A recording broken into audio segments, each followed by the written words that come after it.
How are things down the other end?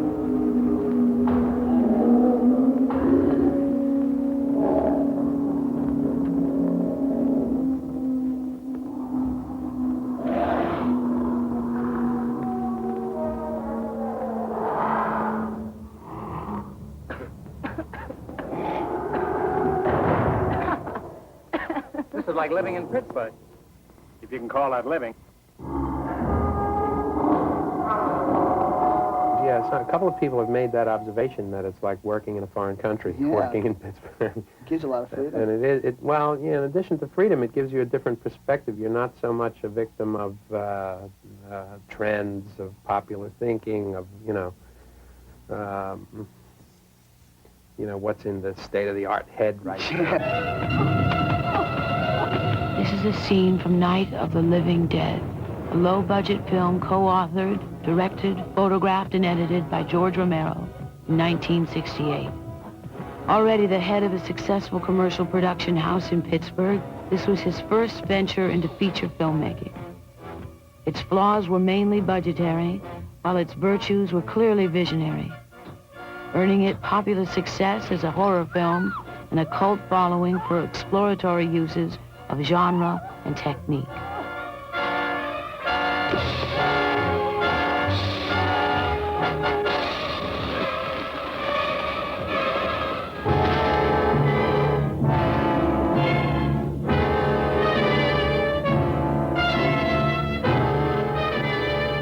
Style is difficult to define, but even in this disembodied clip, the technical aspects of Romero's style are making themselves apparent.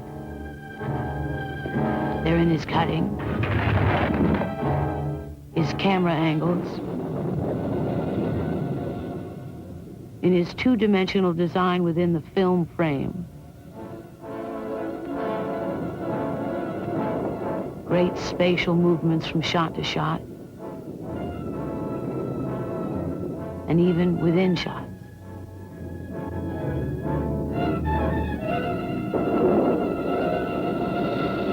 Just making films in Pittsburgh for 10 years has become a sort of stylistic statement. In January of '78, Romero and his producer, Richard Rubinstein, allowed a film crew from the School of Visual Arts onto the set of their latest production, the second part of the Dead trilogy, Dawn of the Dead. Using footage shot over one long weekend, a documentary took shape, focusing first on the filmmaking process and secondly on directorial vision. What part of it reaches the screen unhampered? What external forces affect it? But first, let's introduce our cast. In pre-production, George Romero, screenwriter. Richard Rubinstein, producer. In production, George Romero, directing. Richard Rubinstein, producing. Michael Gornick, cinematographer. Carl Augenstein, lighting director. Tom Savini, creator of special makeup, actor and stuntman. Ken Foray, actor. Scott Reiniger, actor. David Emge, actor. John Amplis, actor in Martin and casting director of Dawn. And in post-production, editing the film. Pre-production involves writing the screenplay, raising the money, and organizing the shoot. All aboard. Morning. Hi. How long is Pittsburgh? 10 hours to Pittsburgh. Is it Barker? On your left. Adam traveling alone? All alone. Shall I wake you for Pittsburgh? No, I'm going to New York. The Big Apple. Right. Thank you and good night. Thank you. Good night. These are the opening moments of Martin, a film Romero made just before dawn. As the story unfolds, you'll see the screenplay qualities, all inherently cinematic, which begin to articulate his style. First, the visual imperative. With few exceptions, cinema relies as little as possible on the spoken word. Characterization and plot are best revealed through action and accumulation of detail.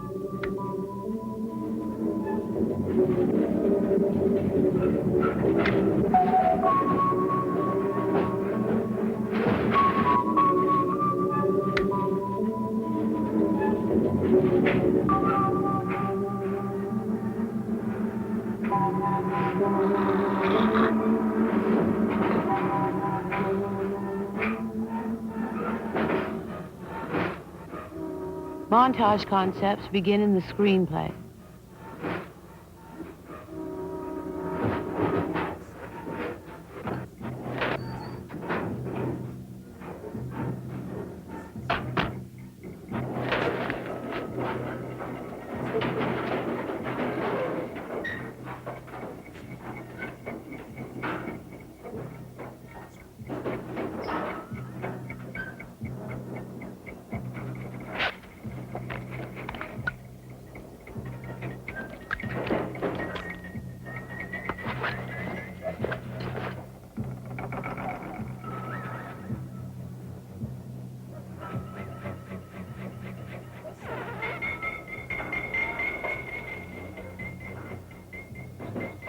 The story is developing with literally no dialogue, and suspense is being generated not only in the horror of the situation, but in the mystery of the plot itself. We still don't know his identity, his motives, or his goal.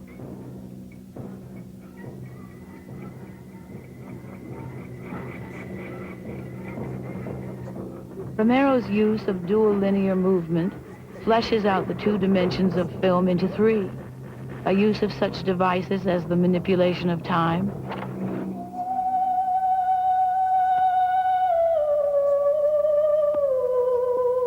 or other devices such as irony.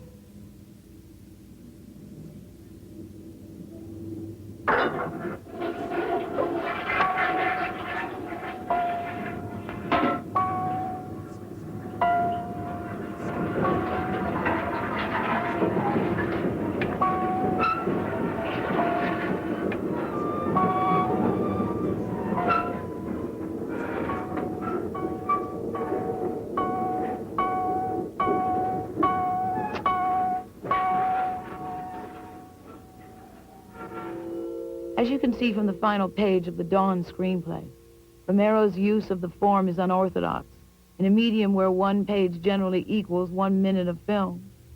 The script seems long. Did you plan to shoot it all? I mean, giving yourself leeway in the cutting?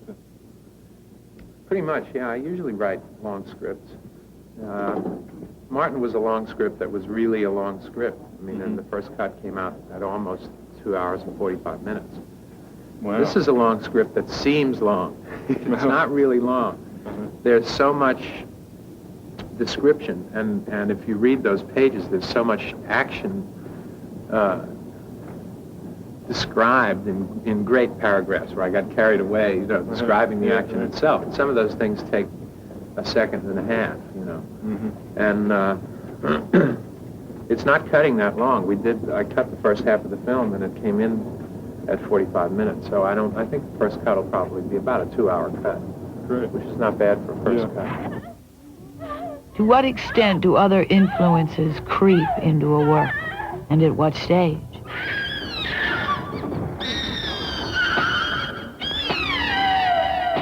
A lot of people have often compared you to Hitchcock, but you don't buy that. How come? They have some nerve. No, I don't. Well, filmmaking is funny. Filmmakers, all artists, I guess, to some extent, are parasitic of what they've seen and what they are basically imitating, what attracted them in the first place.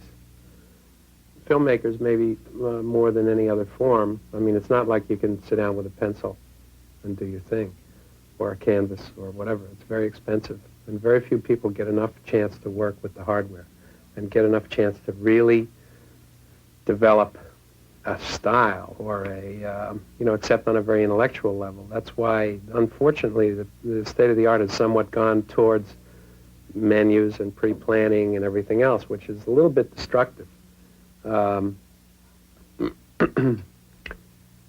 I would say that if I'm parasitic of anybody, it's more Wells and some of the early, like Howard Hawks and people like that. Those are the films that really affected me. There are certain Hitchcockian things that are, first of all, I don't consciously, when I'm setting up a shot, say, wow, remember that shot? And then try to imitate that. There are Hitchcock-type influences. I think the sequence in the cemetery in The Night of the Living Dead away in the background and you don't really know what it is, and then it gradually gets worked into the plot. It starts to become a threat, and then the threat is a real threat. That's kind of a Hitchcockian sequence. Hey, I mean, praying's for church, huh? Come on. I haven't seen you in church lately. Well, there's not much sense in my going to church. Do you remember one time when we were small, we were out here? It was from right over there. I jumped out at you from behind the tree, and Grandpa got all excited, and he shook his fist at me, and he said, "Boys, you'll be damned to hell." Remember that? Right over there. Well, you used to really be scared here. Johnny, You're still afraid. stop it now. I mean it. They're coming to get you, Barbara. Stop it. You're ignorant. They're coming for you, Barbara. Stop it. You're acting like a child. They're coming for you. Look, there comes one of them now. He'll hear you. Here he comes now. I'm getting out of here. Johnny. A couple of pieces that I've seen written about Night of the Living Dead say that it takes us back to silent cinema storytelling. Oh, no!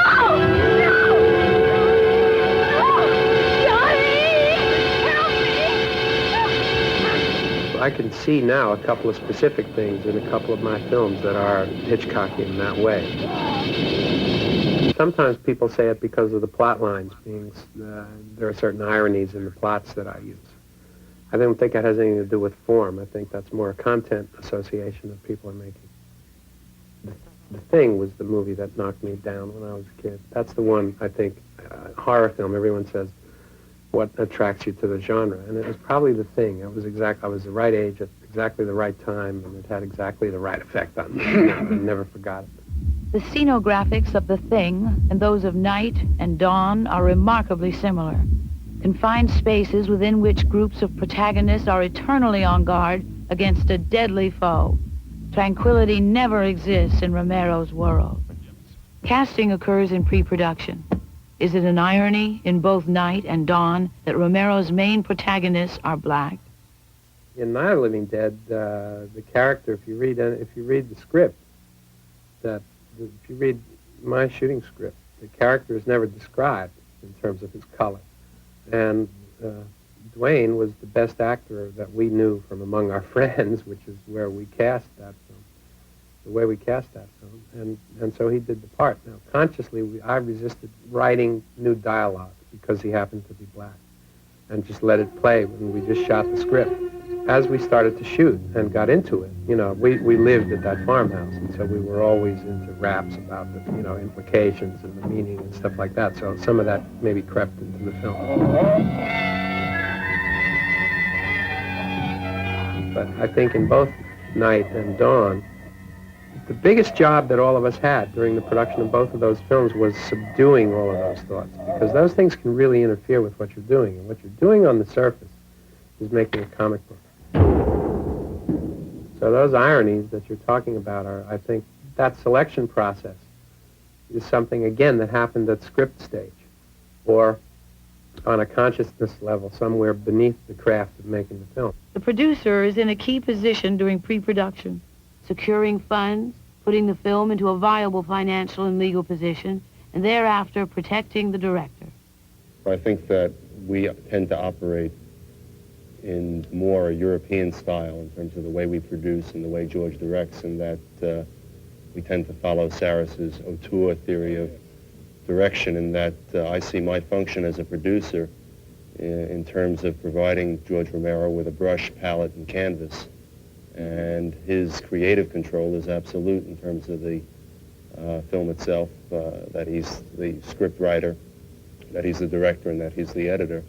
And it's totally the product of one man's vision on a creative level. The biggest difference really, well, in Dawn, is working with a little bit of money and still being satisfied with the product. In fact, it was easier. I mean, I was paranoid about it up front because just having that extra weight is a trip. But I'm comfortable with what Dawn of the Dead is, and the extra money that it took to make it what it is was really not a hindrance at all. It was a big, big help. You know, a lot of people say, I can't work with money, I can't work with a lot of people around. this film was financed in somewhat of a traditional way, in that it's co-financed internationally, that a group headed by Dario Argento in Italy co-financed the film with us. And our end of the co-financing comes from private individuals. But I think it was unique in that this project started off with two creative people getting together, Dario Argento and George Romero, and then the business side came after that point. Now the physical production begins. In this second stage, the director and cinematographer stand to share equally in importance for what is captured on film. It's the 8th week of the Dawn shoot. We're in an $80 million mall in Pittsburgh, which Romero is allowed to use each night from 11 till 7 in the morning. Everyone ready? Camera. Roll it. Sound. Roll it.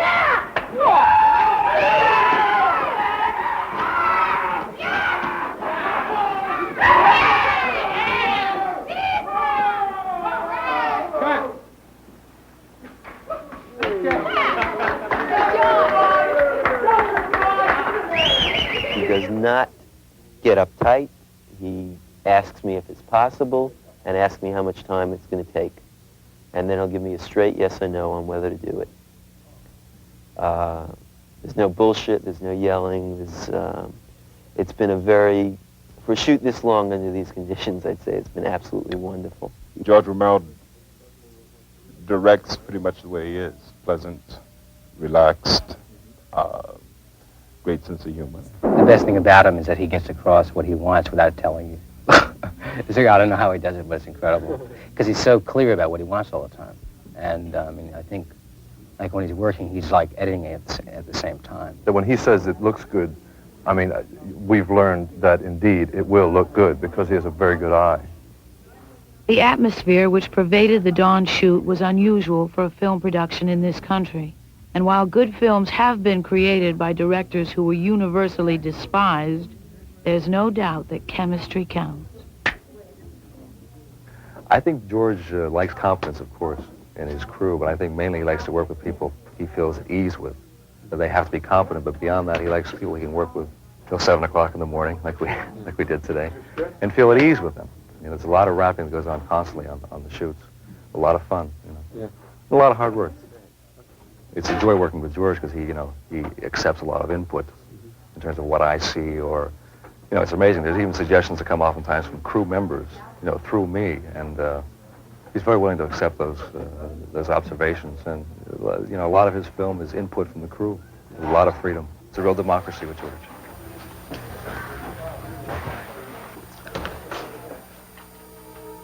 The Dawn production took a month off in December rather than remove and restore the holiday decorations every night, losing hours of shooting time. Romero used that month to cut what he had already shot. By the time the school crew arrived, 4 weeks into the second round of shooting, he had covered the screenplay well enough to stop at any point and edit the footage into release form. It was now in an improvisational stage where new ideas were being developed. This picture is really designed for right now. It's much more of a comic book. It's much lighter. It didn't seem so in the script.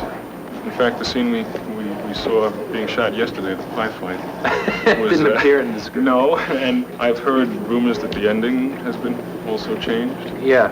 In fact, we shot both because I wasn't willing to give up the tragic ending. But this film, Dawn of the Dead, it's a very romanticized film.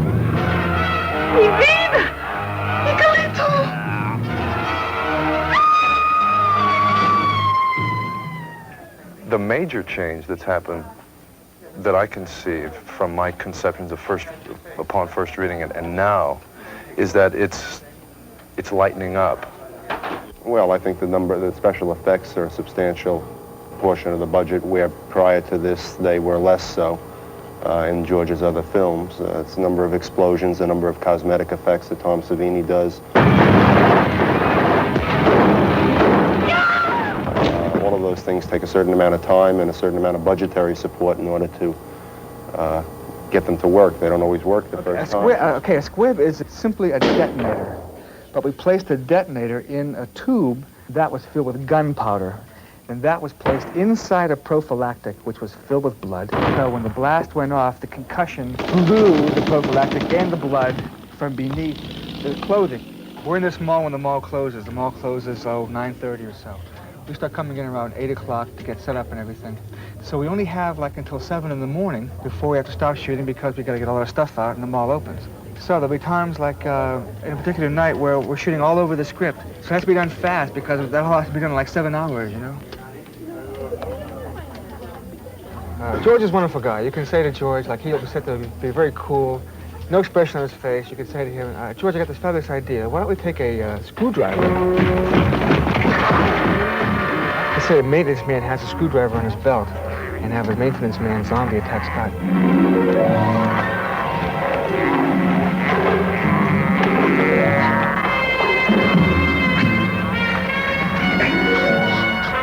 Scott pulls a screwdriver out of his bag and sticks it in the zombie's ear and shoves it into the brain, you know? George will go, okay. Yeah, you know. You could say, George, how about if we get dragons coming out of the fountains in the mall? I'm sure he'd go, yeah, okay. Yeah. You can't shake him. The first half of the shooting was very organized, and there wasn't a great deal of improvisation because most of the big effects were done in the first part of the shoot. The things that George wrote in the script, you know, we planned ahead, we knew exactly, we would stand around the office and he would walk the whole thing through and be a zombie, be the victim, be the helicopter, you know. Very organized. This shoot's a little different. We've created characters on our own, you know, like I've created a character, a friend of mine, another stuntman's created a character, and he's been developing those characters within the, like as we shoot, day by day. So it's like really loose, this half of the shoot, and just as much fun.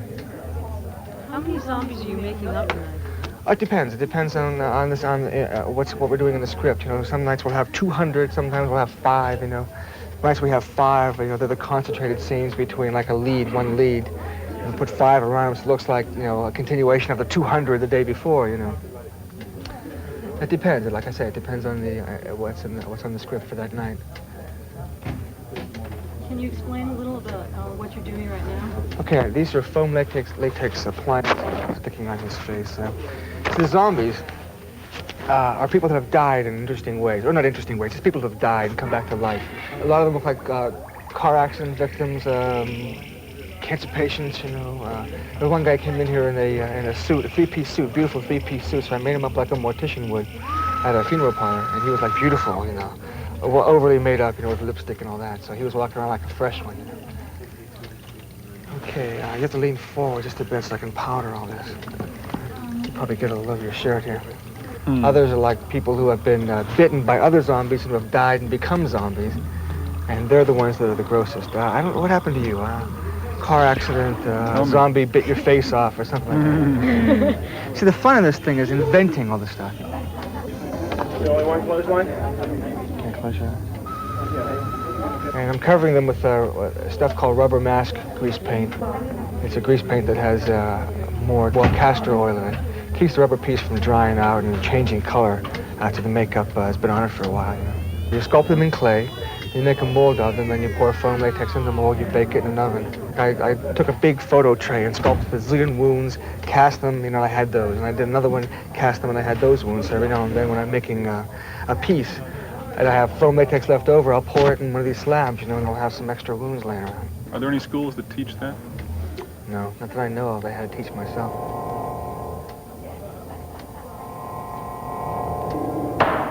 A director must be a psychologist. He must also be a storyboarder, an editor, linking the disparate sensibilities of cast and crew with his own vision. Okay, if it's straight up, we can do it with hands, yeah. Tom Savini, now on the other side of the camera, is about to essay a difficult stunt which will portray his demise on screen. One can see, under these specialized circumstances, Romero effortlessly fulfilling his ongoing roles as prime mover of the production. Keep going, keep going, keep going. Ready, Tom? Keep going. Okay, good.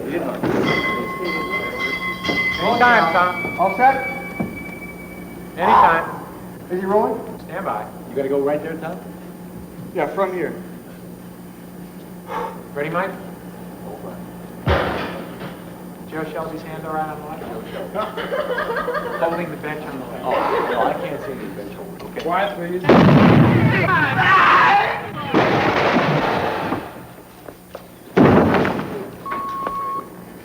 Okay, Mike?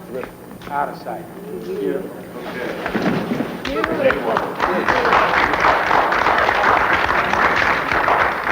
What about the approach you're taking in directing it? I had thought that Night of the Living Dead was pretty tightly storyboarded. Is that true? It was and it wasn't. A lot of the sequences were, as a lot of the sequences in this film are. Oh. Because while we've been here, it seems very... It's been loose, but well, you've been here only for a few scenes too. Mm-hmm. Some of the scenes, as you watch the interlock, I think you'll find to be very, very close to the way that script is written. Storyboarding refers most commonly to a series of artist renderings prepared in pre-production. In production, each shot will correspond to one of these sketches. George is a genius in that respect. He can memorize his own storyboards. He prepares them himself. And Chris's AD has helped in that respect, too. But he doesn't literally storyboard his shots, you know. He's a very complex director. You know, he likes to keep it to himself in terms of the actual storyboarding of blocking scenes, and he brings it with him to the set, you know. That's his style. There are certain things that I want to happen that build on each other. In this film, the people starting to get tempted and attracted by the mall and starting to get, or adopting their military approach to taking it over. Mm-hmm. And those are the things that I try to keep as close as possible to the script. The sequence with when they go and get the trucks and block off the outside of the mall, because there's a certain build that was written into the script, which I really think adds to the overall flow of the suspense of the film.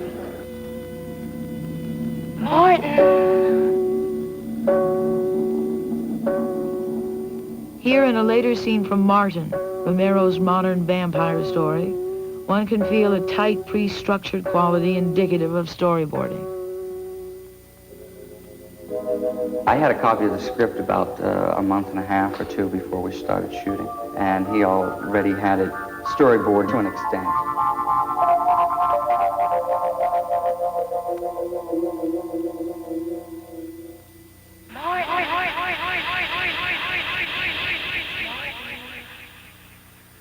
There's a lot of quick cuts of you creeping down hallways, and how would you hit your mark emotionally? I generally didn't worry too much about it emotionally. I was more interested in hitting the mark and being in the right place.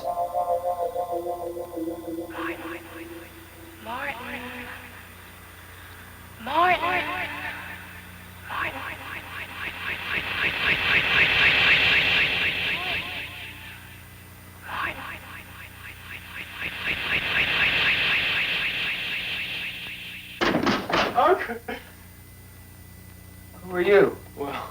Oh, my God. Oh. Let's not get excited about this now. That's no reason to get upset about anything, okay? I don't know him!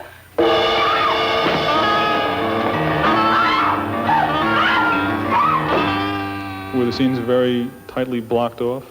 They weren't tightly blocked, but they were blocked because of it being such an action scene. You know, we had written blocking just as if we would work in a theater. Of course, Martin was a small shoot. There was generally not more than 8 people on the set in total. Dawn had, I think, 35 in staff and hundreds in actors. Yeah, many nights, hundreds. His attention was being pulled away all too often, so he kept himself pretty much by himself during that. But his overall attitude with actors was pretty much the same. Now, your role in Dawn was on the other side of the camera. I was casting director. Mostly my job was recruiting zombies.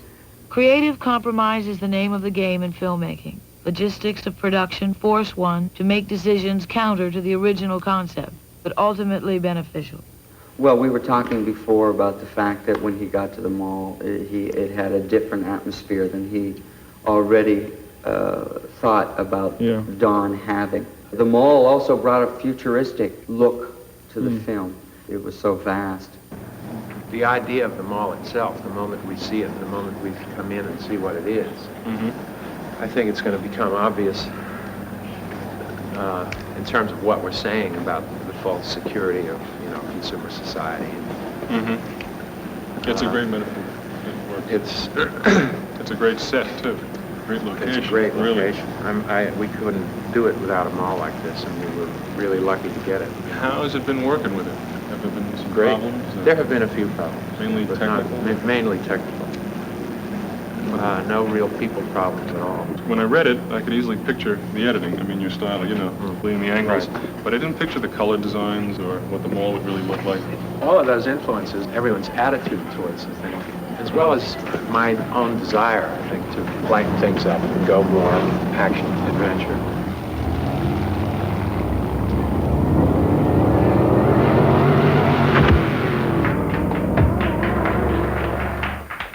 First of all, you're dealing, as I said, with 300-400 extras in some scenes. You're dealing with a shopping mall as our primary set, where their primary business is, in fact, selling consumer goods, and integrating what we want to do with the life of the mall has been an arduous and complicated task. There is no way to pay, or let's say that there is, but it's way beyond our capacity to pay in dollar values what the use of the mall is worth. The people that own the shopping mall have been aesthetically attached to filmmaking, and they are getting enough money so that it doesn't cost them anything to have us in here, which is an expensive proposition in itself. But if they, in terms of looking at it, are they making a profit on our being involved with them? No, that's not the case. What about insurance? Insurance is a very costly item, and particularly where you're dealing in public places. If a little old lady tends to see a zombie, or happens to see a zombie wandering around with makeup and has a heart attack, that's a potential problem. I don't want to limit that to little old ladies, but anyone. So yes, the insurance tab on this particular picture is a substantial number. All right? Okay? All right. All right, Stevie. All right. Great, Stevie.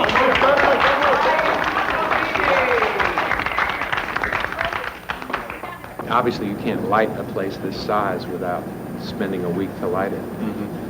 We discussed doing the whole thing in one shot and rehearse it for 30 days and shoot it one day. But so we have to keep it pretty low, otherwise there would be really dead areas. The situation is not enough time, not enough lights, and incredibly large spaces to deal with. And I think the large spaces and the fact that we're shooting a large number of angles on any given shot are the biggest problem. We'll do a setup, an initial setup, and shoot one angle, and the director will immediately call for a reversal on it. Now, normally that's not too big a problem, but in this case, one reversal might encompass 200 or 300 feet of mall area, where you have background just to fill in, just to create touches, to avoid black holes. Hot spots, there's glass everywhere, creating reflections. My first reaction was total panic. I aggravated myself to death because I wanted it to be better. The initial shots were so big that I had to use every light to its absolute fullest amount. I couldn't skip a couple of, sections and say, oh, I'll fill them in with another light. I mean, I had to know that between every 10 feet there had to be something, or every certain area there had to be a highlight or a spot. I had to know that, and I had to know exactly what it was. And I went back to my books and I read performance figures on every lamp that I have and measured things and went through it over and over again. And finally it came out. We got the initial setup done and it worked. And I felt like about 5 million pounds was taken off my head. Well, we're swinging with it on the very, very, very big shots. Right here, right now, we're using a lot of tungsten. We're pushing one stop, and we're working with ease under that situation. For the very, very big shots, we're pushing one again and using some Zeiss Pistagon lenses, and with the 1.4, which gives us plenty of light to shoot on. Ready, Mike? Quiet. Sound? 6:59, take 7, so I'm 13:43. I've never worked with any other director in terms of a feature, but, you know, I know the reaction to George's style is, you know, how he gets so many setups in 1 hour. The other directors might spend 3 or 4 hours on a shot, whereas George, you know, I don't think he could ever do that. Yeah, we've discussed angles and style on a previous film we did called Martin. We pretty much maintain that mode when we shoot horror stuff, which is a lot of wide angle, low positions, to accentuate, you know, the monster aspects of the zombies or whatever. That's pretty much it in terms of any adapted style, which we have, you know, intensified in this film or any previous horror films which we've done. This film allows us to be a little more graceful and a little more beautiful with our photography, because it's not simply a horror film. In fact, one of our worries was that we were getting a little too far away from the horror genre. But I can help it along. I understand where he's going. I've worked with him enough now that I understand his direction. George tends to set up scenes and then let them happen, rather than being extremely, extremely precise about every movement of every actor and the delivery of every line. If he's not happy with the way it comes out the first time, he will do another take, obviously. But I think overall, style-wise, I think that it's consistent. I think that it's a little bit more traditional in that he is using how can I say, a more standard approach in terms of reverses and 2 shots on dialogue and the like. Not a lot, but somewhat. Well, we shoot anywhere from 15 to 20 to 1.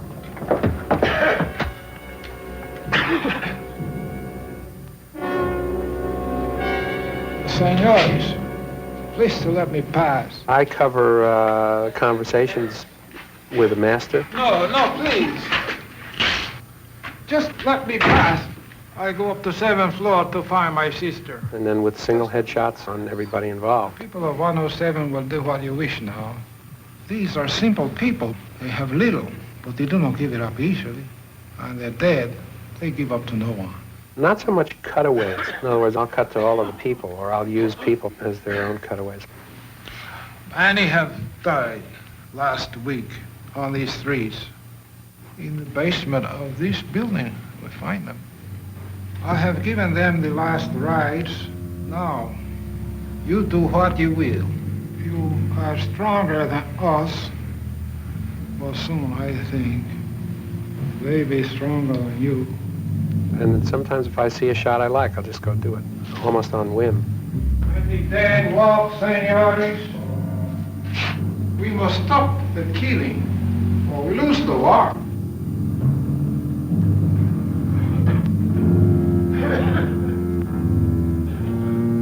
Out here, shooting, I don't really think too much about the cutting. I'd rather let that happen, too. Except in tightly choreographed sequences like the truck scene and so forth, where I know what's cutting to what.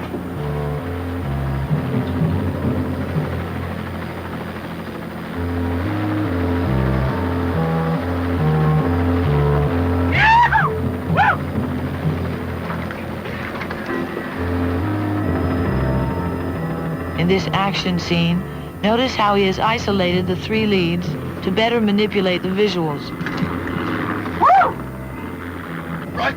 Close-ups, medium shots, long shots. One look, man. Visceral, disorienting angles, rhythm and tension potentials to be inherited by himself on the editing table.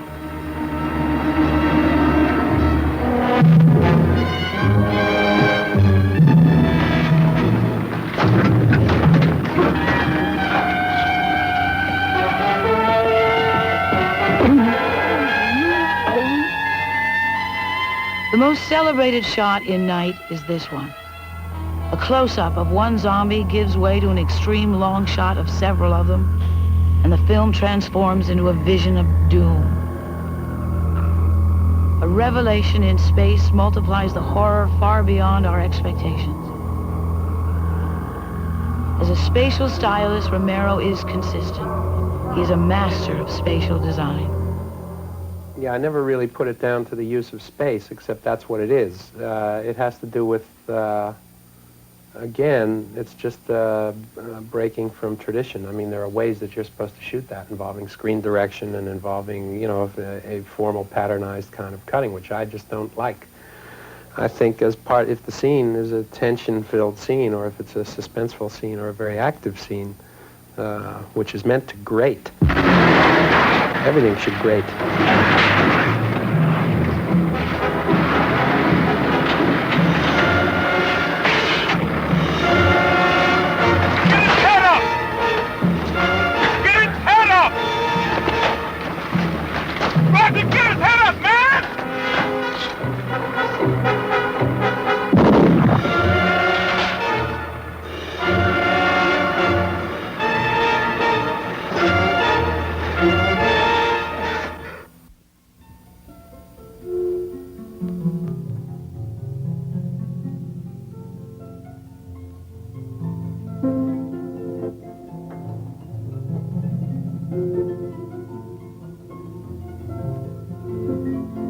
How much you work with film, it never ceases to amaze me how different it is once it's up there and you're watching all your footage. It's very hard to translate when you're on the set. You can't imagine what it's going to look like in 2 dimensions, up there that big with electronic amplification. But I don't think it's insecurity to say that, well, I'm not sure how this is going to work out, so I'm going to shoot it another way. I mean, that's just exploration. There's a lot of film is like watercolor. It's a lot of accidents, and it's learning how to control the accidents, and that's where you just need to keep doing a lot of work.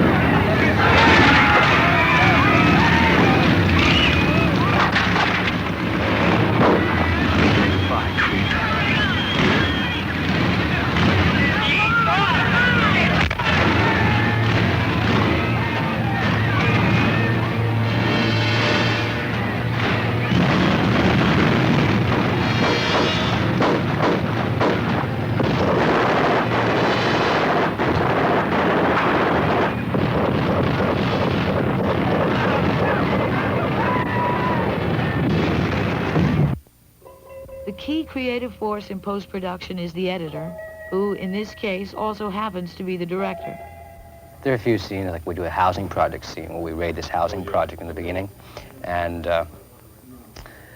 there's this, there are a couple of families in the apartments there that we come in and we're throwing them out of the housing project, and various people are killed, and the way some of them are killed just make you go like that, you know. And I saw some of the stuff being shot, but the scenes, but when he put it together, it was, I was riveted to the scene. I couldn't believe it, you know. Yeah, it's pretty powerful. Definitely not boring.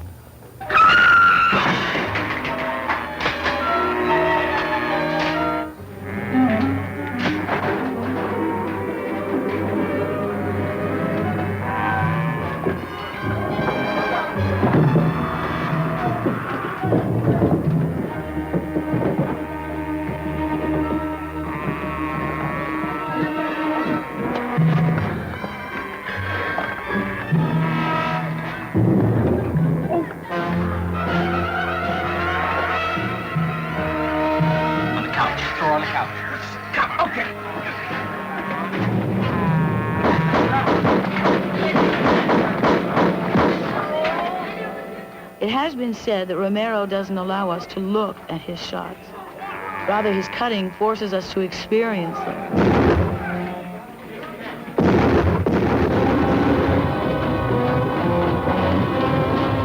This is as true of night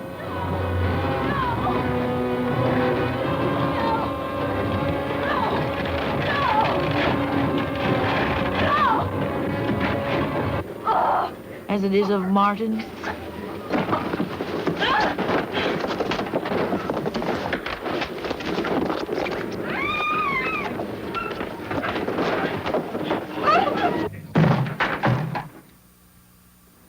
As it is of dawn.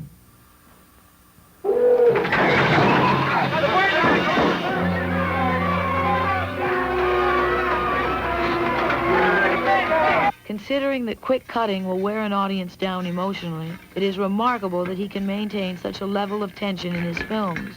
They contain almost twice as many cuts as any other directors. He conceptualizes doing takes exactly what he needs, and he's very, very efficient with his shots.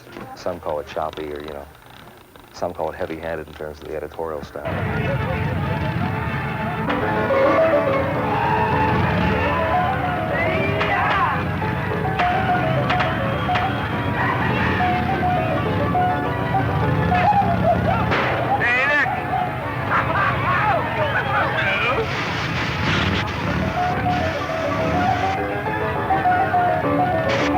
George's commercial background, if you will, has set the tone for his cutting, that he has a commercial reel that I think is slick as anybody out of New York or Los Angeles, Mellon Bank and U.S. Steel and Rockwell and Heinz, and he used to make very, very slick 30-second commercials, and he learned a discipline whereby you have to say something very, very quickly, concisely, and get the message across. The Calgon story. What happens when a Calgon research team and their submarine are reduced to micro size and sent on a dangerous mission deep inside a washing machine? Engines reversed full, Captain. We're stuck. We've got to find out what's on those fibers. Trapped in the fibers of a giant T-shirt, the Calgonauts discover secrets of gray, dull-looking laundry. Why, it feels like... Leftover detergent film. The fibers are covered with this stuff. Oh, this box has never been opened. Add the Calgon. You'll thrill as Calgon dissolves the dirty leftover detergent film. It's working. The gray is gone. The fibers are clean. Let's get out of here. I think I'm in love with you. If you're tired of dull detergent films and grade B washes, thrill to the Calgon story at your nearby family washing machine. This has been transposed into his feature editing, so that there is very rarely a let-up in the action. I don't think there are very many shots that last 4 or 5 seconds on screen. There are not those long camera moves revolving around. All George would do would cut them up if Mike did them. I shoot a lot, and because I know that I can make the decisions later on the cutting table. And so I wind up shooting a lot of material that I fall in love with and I really like, and there's just economically no room for it in the final piece. So it's harder, and it's very hard to be, when I sit down and I say, okay, now here are 10 scenes that I like, which 2 are the least needed? That's a very difficult process for me. And I think that's where all your bias comes in, and all your emotions. It's very difficult. It's a lot easier to edit when you're up front, when you're writing. There's a lot of people that work with really a formula in terms of when to use the master, when to go in, and all that. And people will say that's very shattering if you don't follow some kind of a pattern, or if there isn't some kind of an expected cutting pace that people can relax and get comfortable with. I don't think that's true at all. I don't think people notice cuts.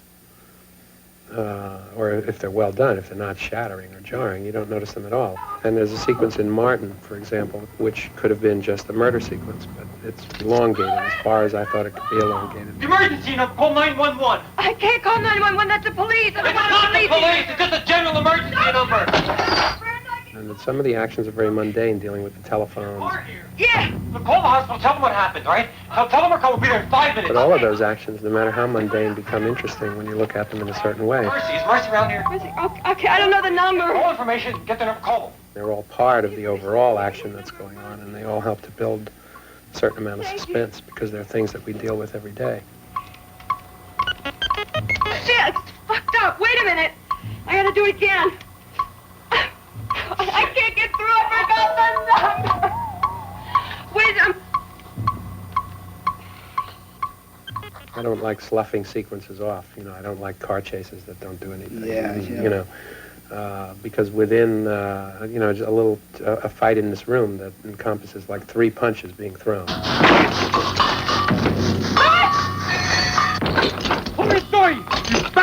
I'm not talking about a big brawl. You could do a 3-punch fight and make it last 5 minutes, because everything's valid and everything is information, and I like to deal with detail.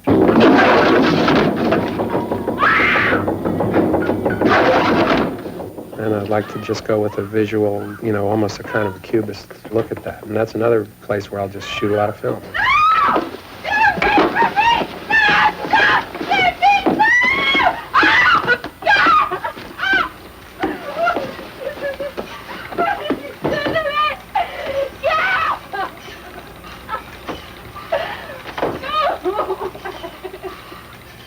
use a lot of sound elements. And I cut rather than on a flatbed, on a table with a synchronizer. And there's a certain kind of tactile thing that I get into in terms of the tracks.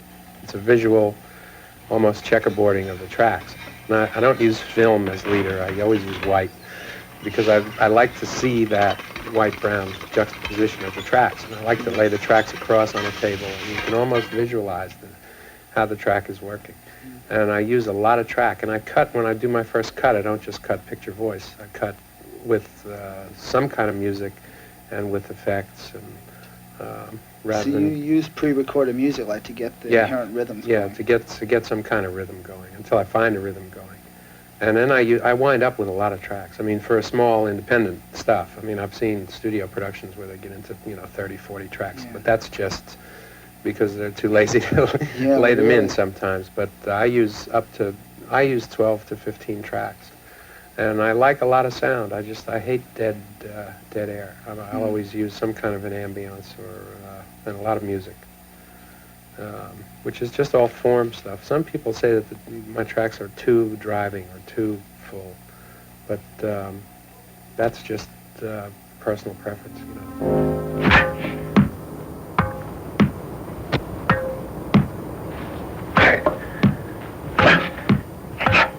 In summary, this sequence from Dawn clearly demonstrates Romero's style. Conceptualized in the screenplay stage, given substance during shooting, and given shape in the editing.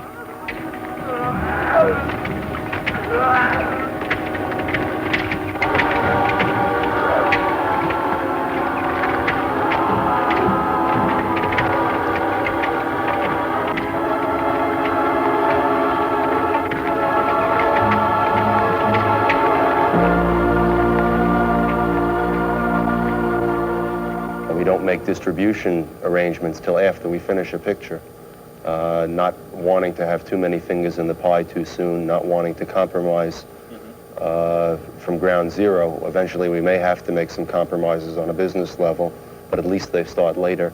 Right. And we finish the picture, so it's a matter of maybe taking something out.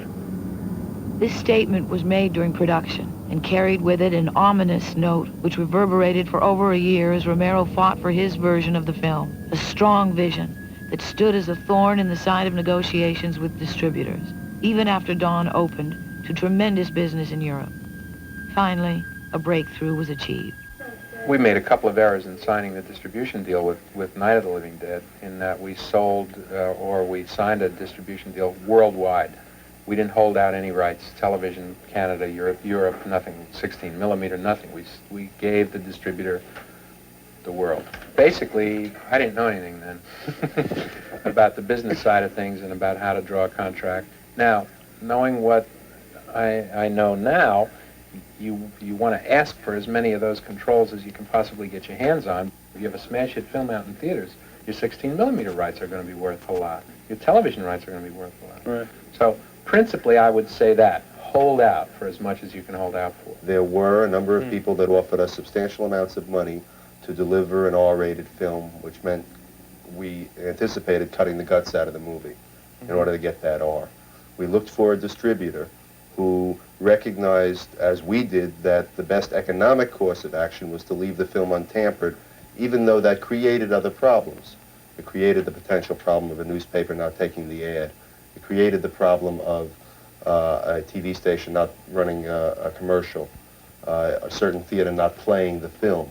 We believe that ultimately, economically, those problems would cost less and we would make more if the film was left as George wanted it.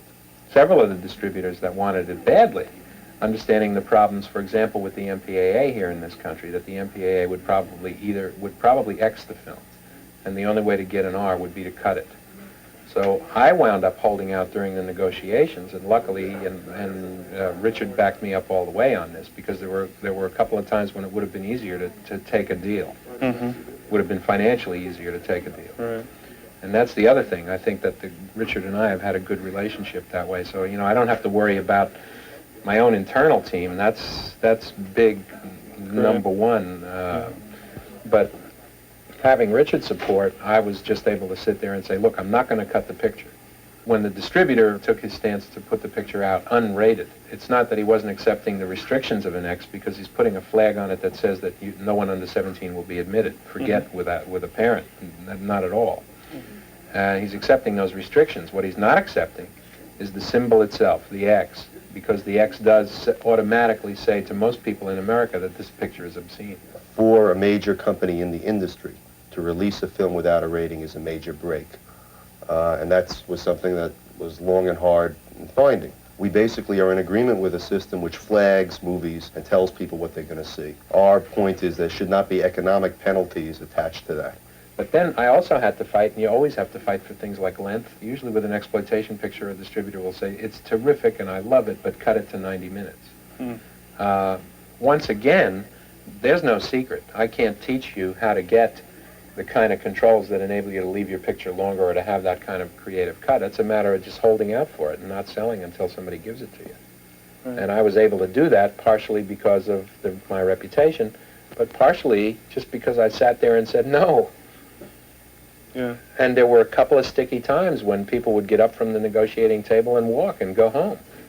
And you got to sit through, and those are the toughest times. You got to just sit through that and say, okay, we'll see you tomorrow, hopefully. And we did see him tomorrow, and they ultimately said, okay, it can be your cut.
Here we go. Stand by.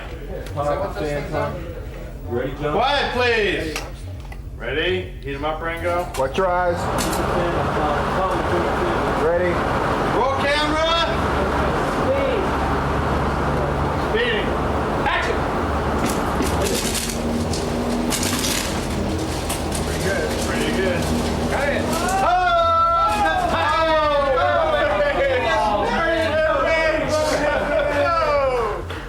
Got some spread that time. George. Yeah. Goodbye. Oh, you cut now? Yeah. All right, man. Thanks. I'll see you again in 10 years. Fine, another 10? We'll keep walking. Yeah. Keep walking and talking.